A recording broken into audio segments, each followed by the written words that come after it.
जन्नत जे समाज जी ज़मानत मां मोहम्मद मुस्तफ़ा दो जा अज असां रब के राज़ी कयूं खुदा जो कसम खत में कुरान जो मोकियो रब जी रहमत जो भी वसी रहो जे रब जो ऐलान उदऊनी अस्तजिब लकुम मां रब के पुकारे मां रब तव्हां के जी सा जवाब ॾींदुसि पुकारन तव्हां जो कम जी सा जवाब ॾियण मां रब जो कम सहाबा था फरमाइन असां अर्ज़ कईसीं अल्लाह जा रसूल असां के ॿुधायो रब परे आया वेझो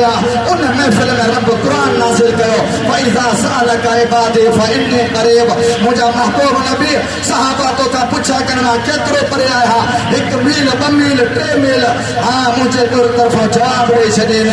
मां रब तव्हां के तमाम घणो वेझो आया व नहनु अक़रबु इलैहि मिन हब्लिल वरीद जे रग जी ताकत वठी करे दुनिया में तव्हां ॻाल्हायो था खुदा जो कसम रब इन रग खां बि असां के वेझो आहे रब के तो पंहिंजे बाननि सां वॾो प्यार आहे पोइ मुंहिंजा बाना तौबा करे मां रब खे राज़ी कयो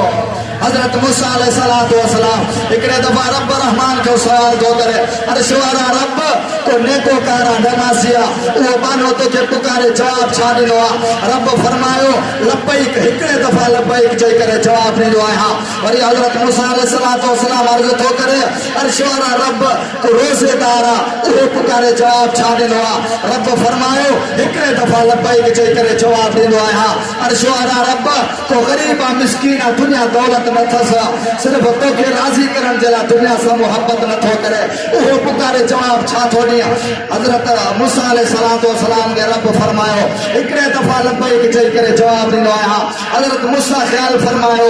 जॾहिं रब नमाज़ी माने खे रोज़ेदार खे हिकिड़े दफ़ा लबैक चई करे जवाब थो ॾिए गुनाहगार खे रब जवाब न ॾींदो हूंदो त हाणे हज़रत मूसा अलैहिस्सलातु वस्सलाम रब खां पुछा थो करे अर्श वारा रब को गुनाहगार पलीता गुनाह को भरियो पियो आहे सानिया शराबिया उहो पुकारे जवाब छा ॾींदो आहे अर्श वारे रब फरमायो मूसा ओ गुनाहगार बानो मां रब खे पुकारींदो आहे 3 दफ़ा लबैक चई करे जवाब ॾींदो आहियां 3 दफ़ा लबैक चई करे जवाब ॾींदो आहियां हज़रत मूसा अलैहिस्सलातु वस्सलाम दो फरमाए अर्श वारा रब मूंखे तुंहिंजे रहमत जो कानून समझ में कोन आयो नमाज़ी पुकारे हिकिड़े दफ़ा जवाब गुनाहगार पुकारे 3 दफ़ा जवाब रब फरमायो मूसा आहे त नमाज़ी पर नज़र पंहिंजे अमल ॾे अथसि मां रब ॾे नज़र न अथसि मां रब ॾे नज़र नाहे हिनजी इन करे हिकिड़े दफ़ा लबैक चई करे जवाब ॾींदो आहियां होॾे गुनाहगार नामे अमाल में का बि नेकी न अथसि सारो तवक्कुल भरोसो यकीन मां रब जी रहमत में रखी मां रब के पुकारे थो